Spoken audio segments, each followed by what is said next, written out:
Like, were you a manager at the last place? Then you could be a manager here, but you can't be the president because you've never been the president before. Right. And they pigeonhole you into that one department, that one skill that you got, and you don't grow as much. You can grow, but not as much. And that's why I ride around these cities. I was riding around Atlanta, and I was like, I used to see dope buildings and want to work in a firm that worked in that had an office in those buildings. I don't want that anymore. Now what I want a firm that can be in that building. I want my own building because I realized that I can control that. And I could never control who would hire me and where that office was. If I saw a location that I desired, I didn't have the option of just saying, like, I hope this company hires me, because I've done that. I live in Ontario Rancho area. I used to always want to work at a firm in Ontario Rancho area because I didn't want to commute. But it's not a lot of jobs in that area. It's not a lot of firms in that area. So you know what I had to do? I had to build my own firm. And now I'm over here looking at, man, like, what else can I do? How can I solidify this? I was out here and I saw MGR. MGR owns the building that I work out of in Ontario. Massive real estate organization. But they're not just a real estate organization. They also have real estate sales. They also have property management. They also have development, rental properties, all that stuff. So I'm like, why can't I have that same stuff? Why can't I have a real estate sales function of Todd Capital? Why can't I have a financial advising portion of Todd Capital? I can, and I will, because all I need is more stuff to sell. So if I'm selling securities, because I have a financial advisor background, I've licensed it as an independent financial advisor, boom, we got more product to sell, y'all. If I got a real estate team that's out there doing real estate sales, boom, I got more product for y'all. And so that's the goal, is to really build this thing up into that function. We beasting, man. I ain't playing episode shades. And yeah, it's a huge difference between what you can do as an individual and when you start thinking like an organization. Because, you know, people, and I'm guilty of this kind of thing. You try to do this thing, you try to do that thing, you're trying to do multiple things all at once, and you're split in so many different ways. You can't focus on one thing. And people always say you should focus on one thing, at least temporarily. Focus on one thing until it builds, and then till it gets big, and then you could branch into other things.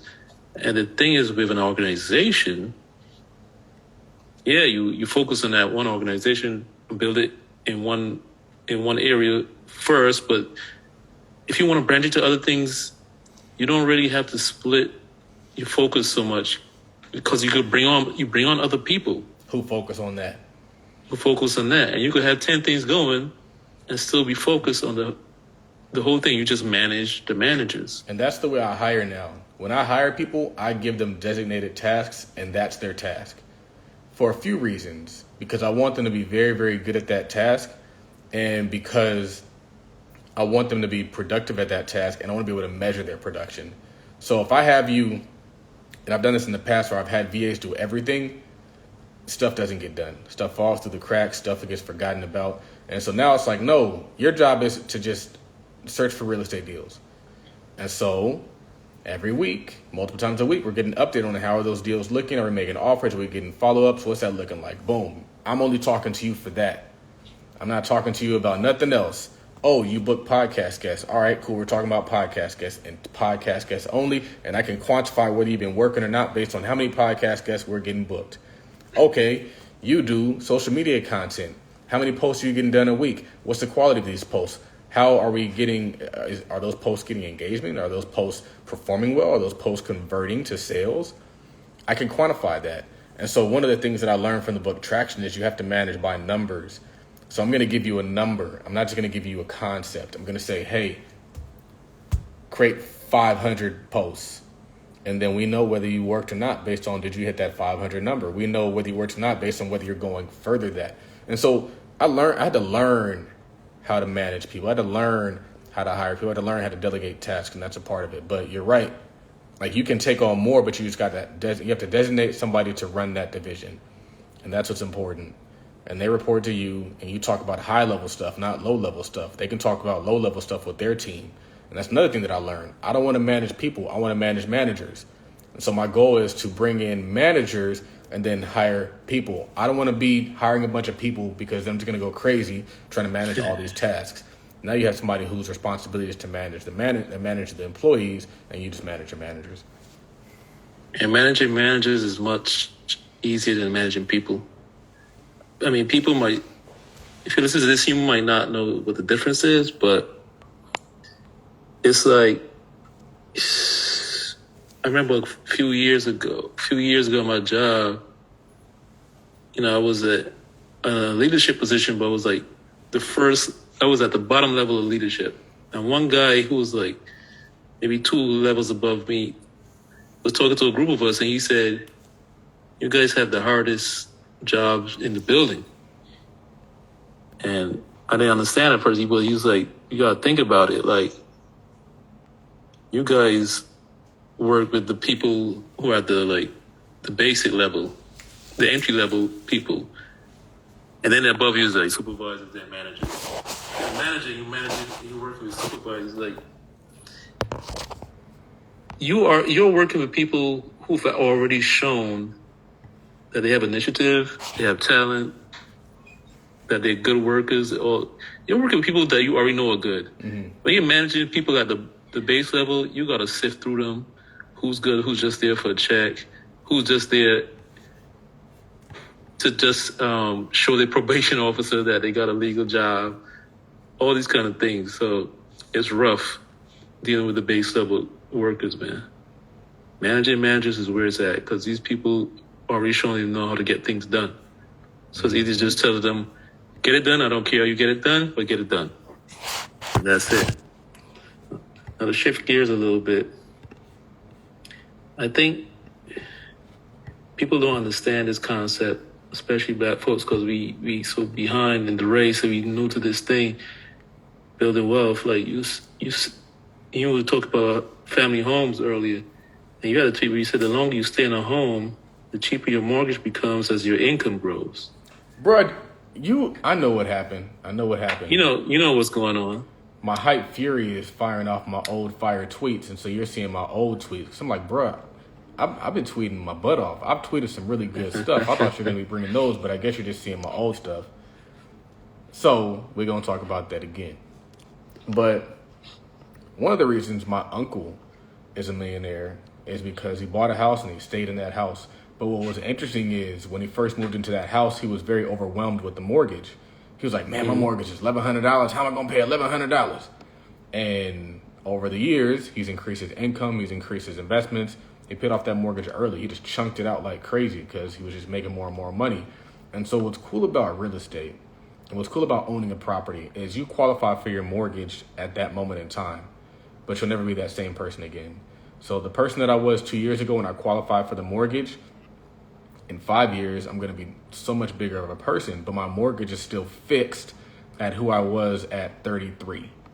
And I think that's really cool because as long as you don't do anything foolish, like refinance or take out money to do dumb stuff, then what's going to happen is, let's say, for example, your mortgage is $2,000 and you bring in $6,000 a month. And then 5 years later, you're bringing in $12,000 a month. Well, your mortgage is still $2,000. And so what happens? Now you have excess money to both live and invest. And so the real strategy is to be content. And a lot of y'all ain't content, man. A lot of y'all are not content. And so people, what they do is they'll get a house and then they'll upgrade their house. Or they'll get a house and they'll want to get a boat, so they'll refinance their house so they can get a boat. Or they'll get a house and they will pull out a HELOC to take a vacation or something stupid. When the real play is contentment. Because another thing that I've realized is not only does your income grow, but your investments grow as well. And so the strategy that I implemented to pay my mortgage is I bought a bunch of dividend paying stocks. Those dividend paying stocks at one point in time were paying half what they pay now because I bought them at a discount during COVID when they reduced the dividend, and every single quarter they've increased the dividend. And so what's happened now, my dividends more than pay for my mortgage. At first they were just supplementing it. At first they were just paying the majority of it, but now they pay all of it.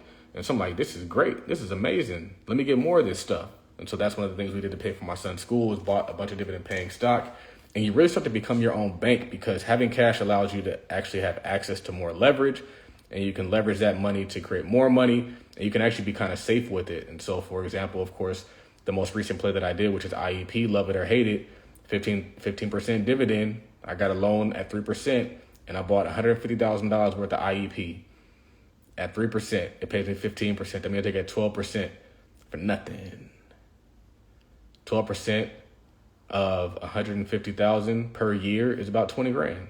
Taking myself a $20,000 increase using the bank's money, using OPM. And I still got more to go. I'm like, what else can we do? What else can we create? What else can we leverage? And so my next thing is I'm over here like, bruh, it makes too much sense if I can get an opportunity like this, where if I can buy the house for 80, put 70 into it, and it's worth 40, why wouldn't I get a loan and do the same exact thing?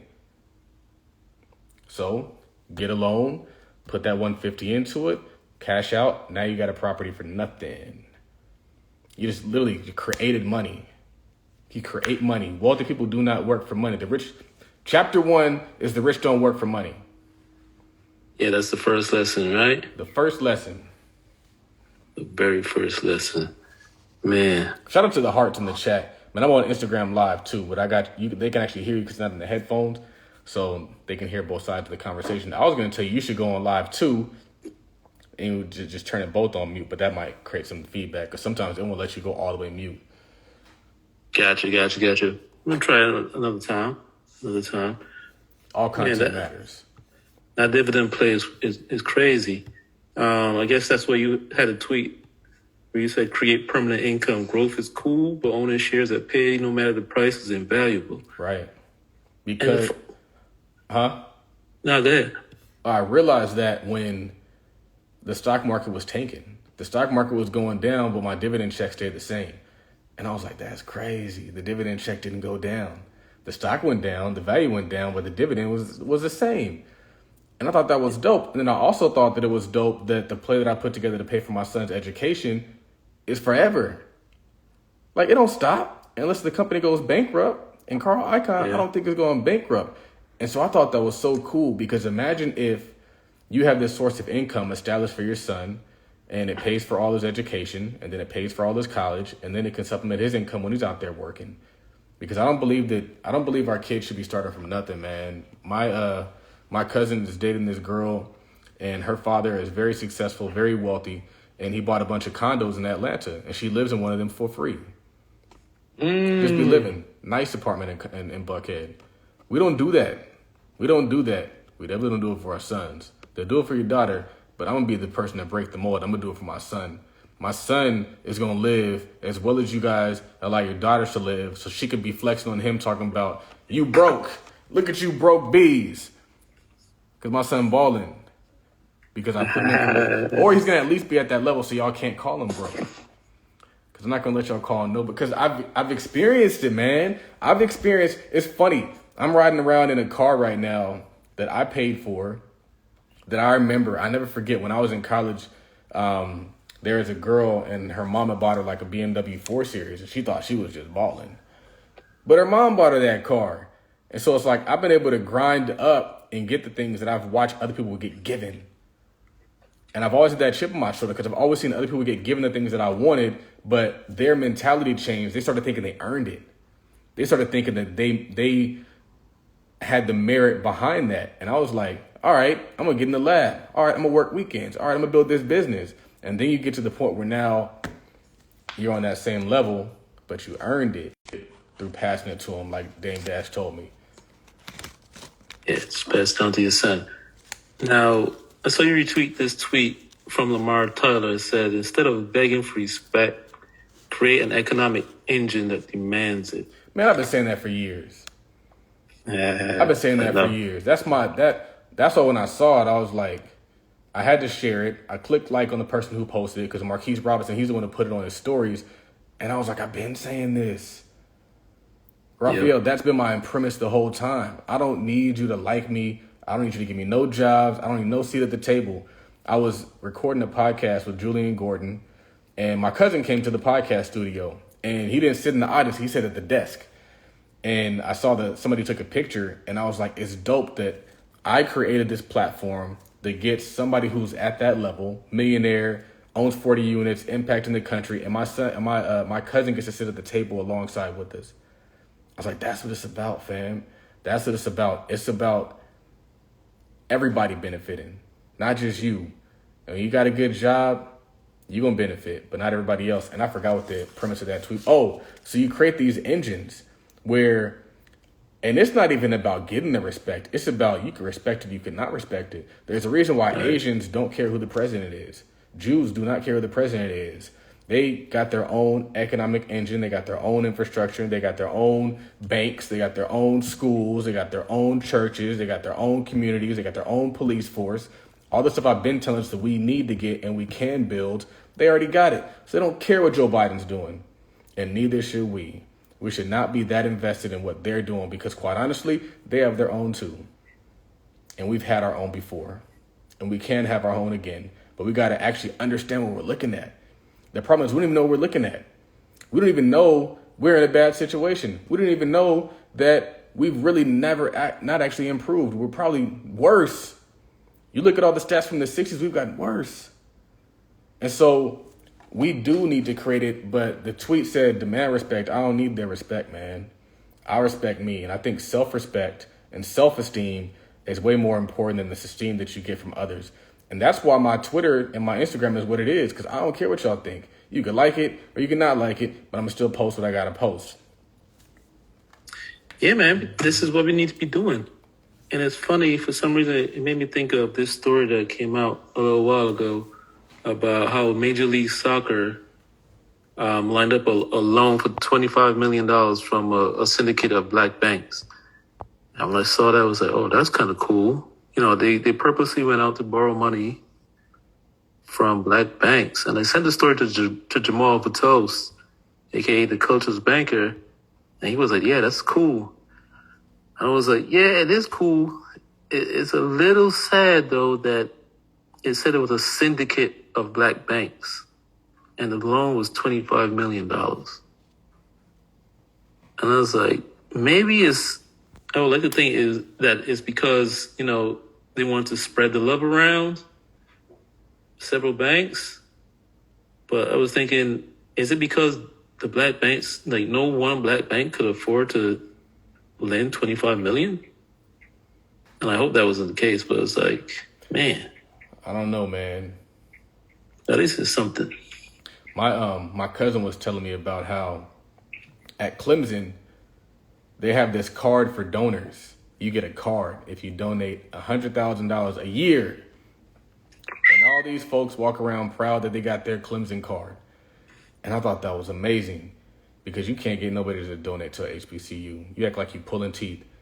And a part of it, I saw something that said, like, I'm not sure if HBCUs are just creating, like, acceptable Negroes, people who are able to assimilate into other cultures instead of actually people who are empowered to build their own. I don't know if that's true or not.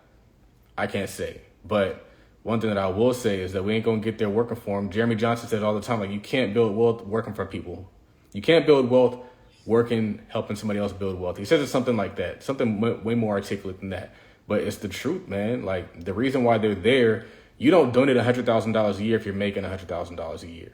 So all you six-figure N-words bragging about your six-figure salary, you ain't donating $100,000 a year. If you are donating $100,000 a year, you're probably making $20 million a year. And there's people that make $20 million a year, but they don't brag about their one restaurant that they got. They brag about their chain of restaurants that they got, and they have chain mentality. You got to have chain mentality. And a lot of people don't have chain mentality because it does take a lot of work to get that one off the ground. A lot of thought goes into that. A lot of creativity goes into that, creating your systems, all that stuff. It's a lot of thought. But then you have somebody like me who is like Howard Schultz. You pop up and you're like, I see what you got here. You have something great. Let me take it nationwide. That's what Howard Schultz did with Starbucks. He saw they had something great. He pitched them an offer to buy the company. They said no at first, and then ultimately they agreed. And he took that company, he expanded it. The same thing that Elon Musk did with Tesla, the same thing that Elon Musk did with SpaceX. Elon Musk don't invent nothing. He acquires it and he expands it. Elon Musk acquires companies and expands it. I want to say that he did the same thing with PayPal, which wasn't even PayPal. It was another company that they merged together with other billionaires and became even bigger billionaires. But yeah, that's what I got to say about that. Yeah. We got to invest more into our own. We got to put money into our own. Shout out to the Hearts, y'all. Keep the Hearts going. It's inspiring. Thank you. Yeah, man. It's like, Hold on. I got to tell you, I got pulled over by the cops. I saw your tweet. Man, I got pulled over by the cops, and it was a very unique experience because as I've been out here, I've been realizing like most cops out here are black. And I was like, this is kind of cool. It's like, it's very comforting when the cops are black, you know? And Because they don't see you as, well, they don't see you as that. And they also can make the distinction.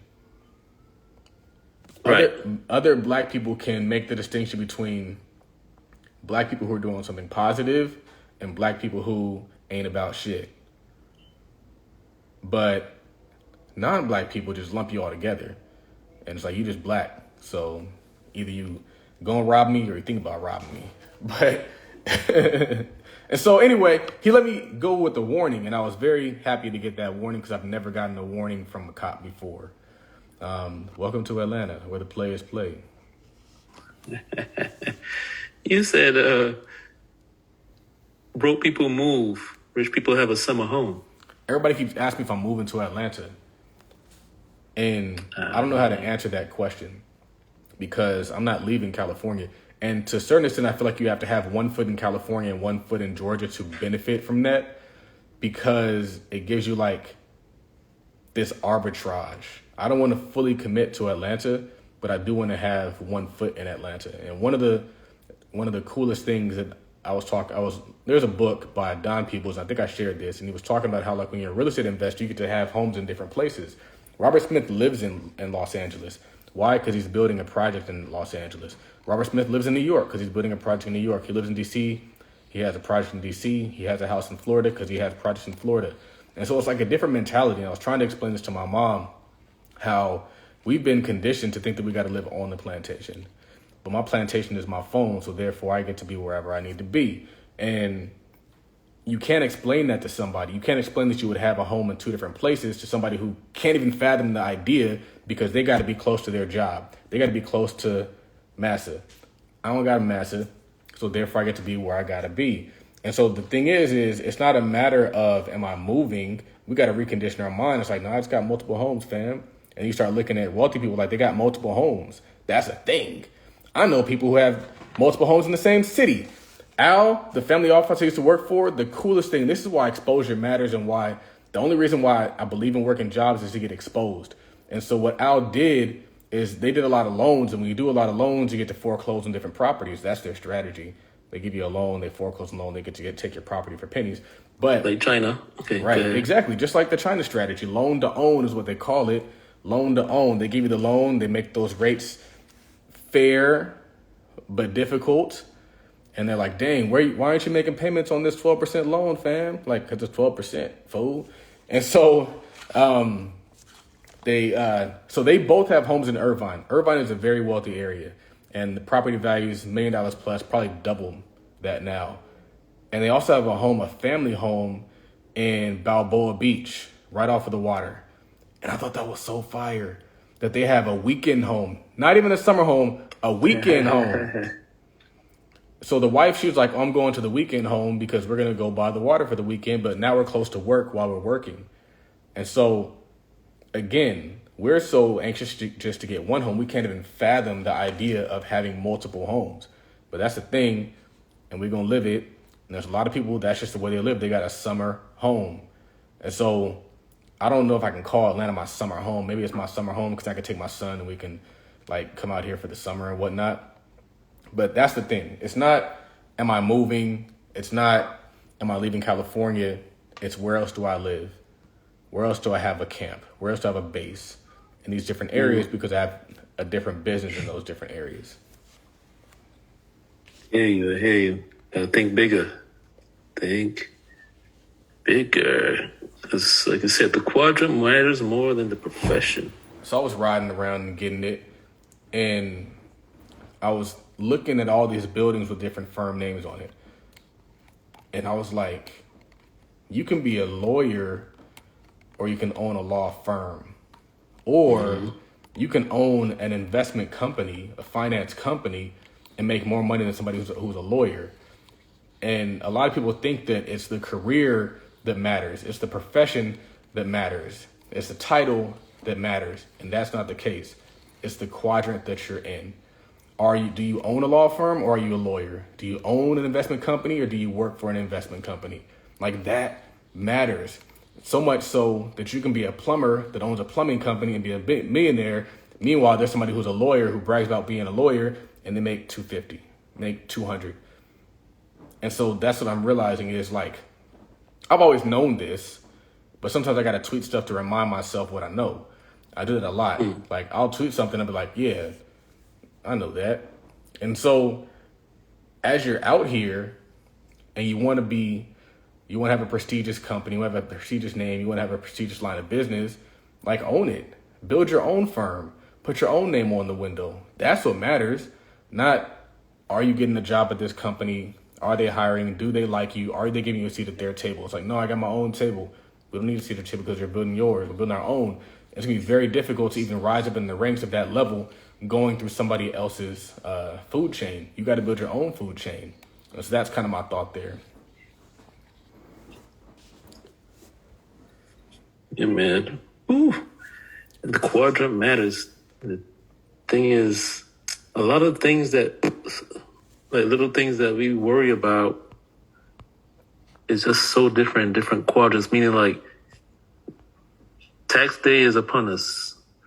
In fact, tax day is tomorrow. Tax deadline is tomorrow. Taxes are the devil. Taxes is the devil. But it's different in the different quadrants. Like, when you're just an employee, you're thinking about, man, all these taxes, they didn't take it out of my check. People are saying I do all this overtime, you take all this extra taxes out of my check. Then they're looking for big refunds. They're trying to see what they can do, whose kids they can claim, all this kind of stuff to try to get a big refund. And it's all different when you're a business owner.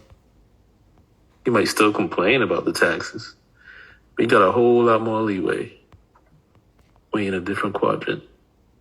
You get taxed at different rates. If you're an investor in long-term plays, you got a business, you could buy stuff first and then pay taxes instead of paying taxes and then buying stuff. It's a whole other ball game that we just starting to discover now. And it's cool to see people discovering it. Yeah. Tax is still the devil though, fam. But I'm getting good at this stuff though. My first year, like, really, really crushing it, I was concerned about, and I'm glad we're talking about this. I was concerned about making estimated tax payments. So when you own your own business, every quarter you have to make estimated tax payments. And I saw $1 Billion B post that the reason why he didn't like making estimated tax payments is that if you overpay, you don't get that money back. And so I'm over here thinking, like, oh, I'll just wait until I figure out what I really owe and then I'll pay so I don't lose money. That's not true. If you overpay on your taxes, just like if you overpay your taxes if you're an individual, you can get a refund. You're only liable for what you owe. So if you make estimated tax payments and you overpay, guess what happens? You get a check. Ideally, you don't overpay, but if you happen to overpay, you get that money back. And so you got to be really careful about the information that you take in on social media, because some of these folks don't know what the heck they're talking about. They're giving you partial information. They're giving information that they're not an expert on. They just heard it from their accountant who might not be that good of an accountant. And now they're going over here telling you stuff. And you think because they call themselves Billionaire B that they got all the answers. They don't got all the answers. They ain't got the answers, Sway. They ain't been doing the education. They ain't been doing the education. I've been doing this more than you. You ain't got the answers. You ain't got the answers. And so another thing that I wanted to touch on is that you don't just need an accountant. You don't just need a lawyer. You need a team of accountants. You need a team of lawyers. I want a team. I want my accountants to talk to other accountants. I want my lawyers to talk to other lawyers, because now you're getting a very, very solid answer. And so I had that thought because I was talking to Carter Cofield and he was talking about all these different tax strategies. And my mom, when I told my mom I wanted to hire Carter, she was like, oh, well, you got me. I was like, I got both of y'all. I need as many accountants as I can get. I need as many lawyers as I can get, because we got to make sure we tight. And that's not a bad thing. That's a boss thing. Like, bosses have teams. Teams of teams. That's so funny you brought that up. I'm glad you brought it up too. When you're talking about getting advice on the internet, and I saw a reel. It was from Carter Cofield too. He had a reel, and I sent it to Marjorie, and it was talking about getting getting a tax deduction for. It was basically about buying clothes. So she was laughing. She thought it was making a joke about, the white suit at the party, the whole thing. We always joke about that. I was like, no, that's not what I sent it to you. I figured maybe it was something you've never seen before or whatever. So I sent it to you just so you could see and decide for yourself whether you think it's legitimate or not. Mm-hmm. And if it's legitimate, then it's kind of like you get to see something that you maybe you never seen before or thought about before, and you could decide whether or not you want to add it to your repertoire or recommend it to somebody else or not. That's all it was, And then I started thinking, like, there's some people saying some stuff out there who are not even accountants. Like Cofield, he's like a CPA. I don't know if he's a CPA. He's definitely an accountant. I think he's a CPA. I think he's a CPA, right? But then we see other people taking advice from like CPAs and like kind of like watering it down, and then we talk about it's a G wagon, not a free wagon, stuff like that. And I tweeted, I was like, people don't realize that a write-off means you spending $1 to save a quarter. Like, you talking about is a write-off, but you got to pay money out to get the write-off. And it doesn't mean that, I don't know what people think it means. The reason why I hate taxes is because I like to keep my money. And so I was talking to somebody and they were like, oh yeah, I had to buy a bunch of things to reduce my taxes. I was like, I kind of like my money. I would rather just pay the taxes and keep my money and invest my money and then make money on my money than spend it all and be broke but not pay taxes. Right. It's like hustling backwards. I don't want to be broke and I don't want my business to be broke. So I'd rather pay taxes or at least intelligently find ways to reduce them through like depreciation or other things that are like a non-cash expense. So for those that don't know, I want to say like depreciation and amortization are non-cash expenses that allow you to reduce your taxable income. And that's why like when you're analyzing a company, you look at the EBITDA, you look at the earnings before interest, taxes, and amortization, because if you look at the net income, that doesn't factor in the taxes and amortization. And with that, you see the true value of the company because those things aren't real cash. So you want to look at the real cash, not the net cash, which is going to show you like, yeah, they might have wrote off that they depreciated a G-Wagon $100,000 a year. So now that's showing any net income when really they actually did make income, but you need to see that. And I want to say that's called seller's discretionary income, SDE. This is why reading is fundamental, man. I got to get back on it because when you don't read, you be dumb. You just be when you don't read, you start taking Twitter advice. When you don't read, you start just listening to anything they put on a reel. And there's some stuff on reels, man. I saw something on a reel, and they were talking to some crazy stuff. I was like, Somebody was talking about using business credit to pay your student loans and then going bankrupt on the LLC. I was like, don't do that, y'all. Oh yeah, don't do that. That credit stuff is tricky, man. Y'all better chill. Listen to that credit advice, man. I got solid advice when it comes to this stuff because I just be telling you to do the work. My advice is do the work and grind. All those shortcuts, don't take the shortcuts. Grind. It will take you somewhere you don't want to go, man. Forget that stuff. Shoot. Now, you said something interesting. You said in order to, I don't remember if you talked about this before. Oh, well, you probably talked about it in some kind of capacity, but you had a tweet where you said in order to gain followers, you have to be willing to lose followers. This is a gem for you guys. And I struggle doing this in person. In person, I'm kind of mellow and I go with the flow and I don't want to rough the waters and I kind of just let people do what they want to do. Online, because I get a chance to tell my side of the story without having to listen to you interrupt or really care about your opinion, y'all get me. And a part of that is that in order to gain followers, you got to tweet and share your truth. In order to gain Instagram followers, you got to share your truth. And what's going to happen when you're sharing your truth is you're going to piss off 50% of the people out there. But you know what's going to happen to the other 50%? They're going to love you to death. but you can't even get the 50% that love you because you never share anything that actually like could piss somebody off. And so you got to be willing to piss some people off to grow.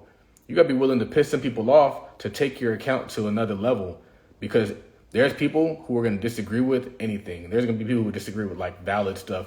I said, there was somebody that I was talking to, and what was it? I just got taken. I got confused. So I was looking at the comments.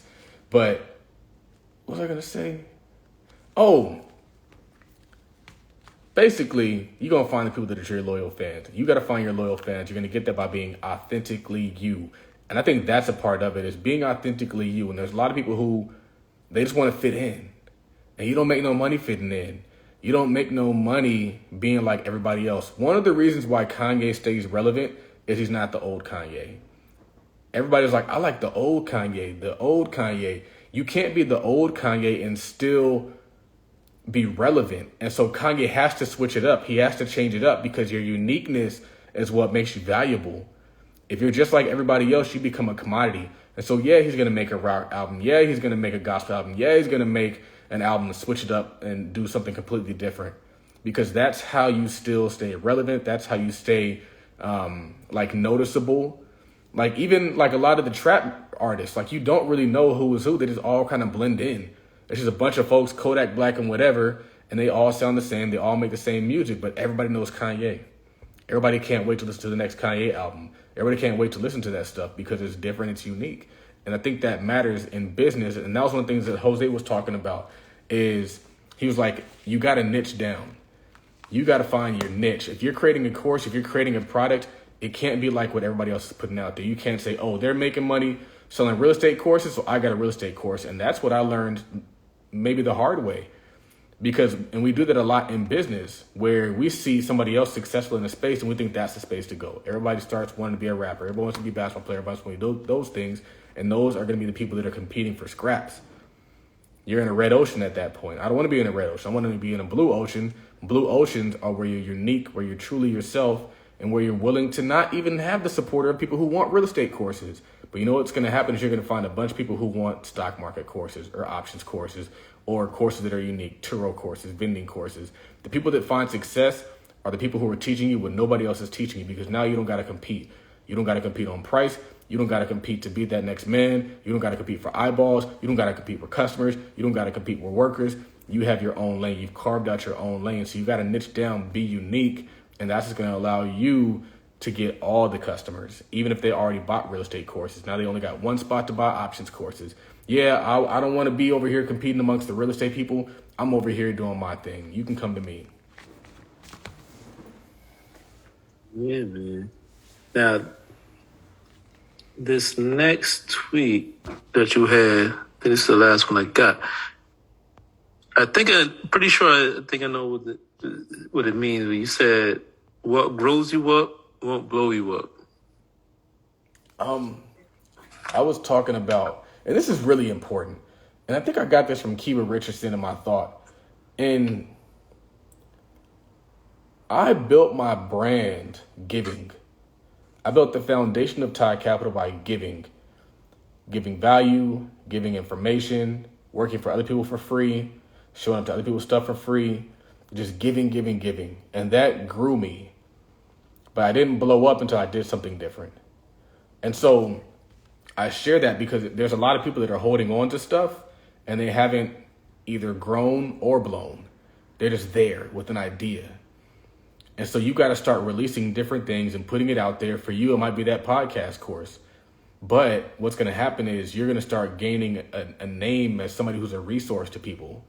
And then once you pop out with whatever it might be, you already have that large following, that tribe, that group of people who have done business with you, people who have worked with you, who know that you handle business, they know that you're going to do stuff.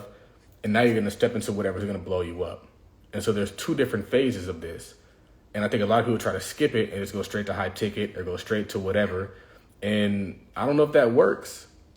That's not how I would recommend it work. I was at the podcast studio and their rates are very, very reasonable. And I was like, man, they're probably going to try to raise their rates like Netflix, because everybody that I've told how much I was charging, how much they were charging me, Like, they're like, oh man, like, that's a good deal. And so when I was at the studio the second day, I was like, hey, you guys are going to raise your rates, are you? He's like, of course we're going to raise our rates. And I was like, damn. But they have memberships. So if you get a membership, I think that's what they want to push you to. They're going to raise their rates and they're going to want to push you to a membership. They can get the recurring revenue. But that's a typical business model. You only really see that the opposite way with Tesla. And I think he had to do it that way because car companies are a little bit different, whereas technology companies are a little bit easier. But we've seen it with Amazon, we've seen it with Netflix, we've seen it with any new company that goes to market. What they do is they come in low to gain market share. And you got to give value to gain market share. You got to give value to gain customers, to gain people that are in your atmosphere, in your universe. You need people to come into your universe. You need to get there by giving, by doing different things, by giving what you got right now. And then what you are going to understand is that you're going to grow, you're going to improve. So just like we were talking about, you're going to be better 5 years from now based off of your mortgage. You're also going to be better 5 years from now in terms of your business. And so the stuff that I'm talking about now, I probably wasn't talking about 5 years ago. If I was talking about 2 years ago, 3 years ago, 4 years ago, I'm talking about something way different now. And I tell people that to release them from the fear of releasing things. And a lot of people are afraid to release things for a few reasons. They think they're going to give away all their sauce, and they aren't. They think they're going to become like invaluable or unvaluable, and they aren't. And I was telling my mom this. I was like, a lot of people think that by teaching other people to do what you do, that you become less valuable, when it's actually the opposite. When you teach people to do what you do, you become more valuable. So you bring people on your team and you teach them how to create content. Now you become more valuable because now what are you doing? Now you got 100 clients. I'd rather you have 100 clients and 10 employees than 10 clients and no employees. Because 10 clients ain't enough. You don't become, and when you have 100 employees, now you can go wherever you go in the country and people are going to know your name. And so you're going to grow bigger by actually giving away your sauce. We talk about I am the sauce, give away the sauce. Teach the sauce. Put somebody else on the sauce. There's a brother who's a millionaire barber, and he ain't a millionaire because he cuts hair. He's a millionaire because he taught people how to open up barber schools. He opened up a barber school. So instead of being a barber, he's teaching people how to be barbers. And then he took it a next step, and now he's teaching people who want to open up their own barber school how to open their own barber school. That's the sauce. That's the game. Give away what you know. Give away your game and start focusing on higher level stuff. Because again, you can't make no money cutting hair. You can't make no money behind a chair. You can't make any money mowing lawns. You're going to make money teaching somebody else how to mow a lawn. And then you go scale up and you start getting contracts. And then you take it another step and you start hiring somebody to go get your contracts, because you can teach them how to get contracts. You can teach somebody how to market for podcast guests. You can teach somebody how to get sponsorships and get leads and get ads and do all that stuff. Your knowledge is invaluable, but you got to scale up. You got to get out of the actual work. And this is just the theme of this whole show, is you can't grow unless you teach somebody what you do. And so that's one of the things I was trying to tell them. And a lot of barbers hold on to that. A lot of people prepare taxes. They hold on to that. They're like, no, I'm not teaching nobody how to prepare taxes because that's my sauce. That's not your sauce. Give your sauce away and you're going to grow. You're going to become better and bigger. There's people who I know who have, even the restaurant, the reason why they don't grow is because they don't want nobody in the kitchen but them. They don't want anybody to know their recipes. Right. They want to keep all that information to themselves, and they're shrinking themselves because they're it's selfishness. It's like this. A hand. It's like Dave Ramsey always says, you have your hand and you can't let any more stuff in because it's crass around here. When you're selfish, nothing can go. If God can't trust you to give, he's not going to give you more. And so a lot of people are holding on to what they have, and so they're not getting more. And Julian Gordon speaks on this. If you take your talents and you hide them, he's going to take his talent away from you. He wants you to take your talent and go put it out into the market and bring in more. And you know what happened when that person took his talent and took it to market and multiplied it? He gave him more talent. And that's what I'm trying to tell you guys. Whatever you give to grow your brand, you're going to get more talent on top of that. More talent. Yeah, you might be the podcast guy now, but what's going to happen once you grow a successful podcast coaching company or a successful podcast, whatever? Now you got a podcast studio. Now you got a podcast network. Now you got a podcast this. But you're holding on to what's going to grow you, and you never can get to what's going to blow you. Pause. Man, Tweet Talk be hidden, man. Show Pastor Millie, Pastor Shades. the Dr. Seuss of Black Wealth. Say you can't get rich cutting hair, can't get rich behind a chair. It's funny because you made me think of this, like this barber that I started following on YouTube. I don't pay attention to anymore. But during the pandemic, there's a barber I came across, and he was building his platform because it's funny. He started teaching how to cut your hair yourself and do it well. Multiple mirrors set up, how to do it. Now think about that. You could think to yourself, as a barber, why would I teach people how to cut their own hair? Then they'll feel like they don't need me. Right, and that's the thought. That's the general line of thinking.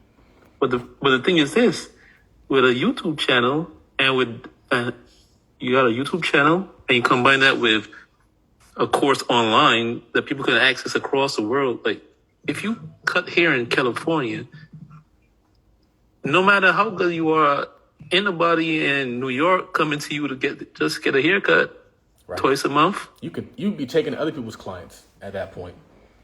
Right. But yeah. Because now and see that's what I was trying to explain to that individual is like you don't get to millions unless you scale. You don't get to billions unless you really scale. And you can't cut all the heads in the country. But you know what you can do? You can teach all the people in the country how to cut their own hair. And all those and that's why I'm willing to sell my products at affordable prices. Because think about this. If you can get $40 from somebody who would never give you any money, are you $40 richer? I think so. Because they weren't going to give you any money anyway. So now I at least got some money from somebody who wasn't going to give me any money. I like that. And now I just got to multiply it. And that's really important because a lot of people, they're like, I got to be particular about my customer. Now, the real thinking is you got to have tiers to this. So it shouldn't just be affordable. You should have levels to it. It's affordable. And then we got higher ticket, more access. But I would rather get $1 from somebody who wasn't going to give me any money than get nothing. Yeah, and in that example, what people don't even realize is that, people might say, well, yeah, when you put it that way, getting $40 for somebody who's never going to give me any money, that's cool. But if you do it right, or even if you don't even necessarily have to do it right per se, but as long as you do it, that $40 is already $40. Because that $40 is, first of all, you get an introduction to this person. Now, this person knows who you are. Mm-hmm. You come with another product that costs $40, that's another $40. Right. If you really give them value for that $40, they tell somebody else, they tell their friend, like, yo, you gotta get this course for $40 or this product for $40 or whatever it is. Right. So he's getting you customers. He's a repeat customer if you come with something else. Keep serving them, they keep coming back. Mm-hmm. So that $40 multiplied, then you take that $40 and you put it somewhere else. You don't just take the $40 and spend it. No, we don't spend money. Put that $40, buy some dividend stocks, or most likely you put it back into the same company that provided the value for the person. That too. And you build it. Put that $40 with $40 from here, $40 from there. This $40 adds up to you put it in the building. I would argue that some of the best companies in the world have the most affordable products. Like, we all like Dior and Fendi and Louis, but there's a reason why they all operate under one company, LVMH, because they probably can't afford to stay in business alone. They need economies of scale. They need to be working as a group, because if they were all standalones, they'd probably all be bankrupt because they don't have that many customers. They might have customers to spend a lot of money, but they don't have a lot of customers. And so those companies aren't the largest companies. If you look at the value of Ferrari, and I'm going to look at that right now, the value of Ferrari versus the value of like Toyota, let's find out. What does Robinhood say? Dang. Yeah. And it's like you talk about Ford sometimes. That's how Ford became a massive company. Speak on it, Raphael. I Speak on mean, it. there were so many different car companies across America before Ford came along. And what made them different? He just decided he was going to make the car affordable for the masses. He didn't invent the car. He made the car affordable. And that's why he became the wealthiest car. That's why they think of him when they think about cars. He didn't create the car. Mercedes created the car. And like there were all these people, like Chevrolet, all these people. He came around and crushed it because he decided he had one thing in mind. I'm going to make this affordable to the masses, and then he figured out how to do it. Ferrari is a $57 billion company, which isn't that big. Ferrari is there's people who are worth more than Ferrari. $57 billion company, right? Toyota is a $276 billion company. They're 5 times as big as Ferrari. 5 times as big, but y'all want to be Ferrari. Y'all want y'all products to be Ferrari.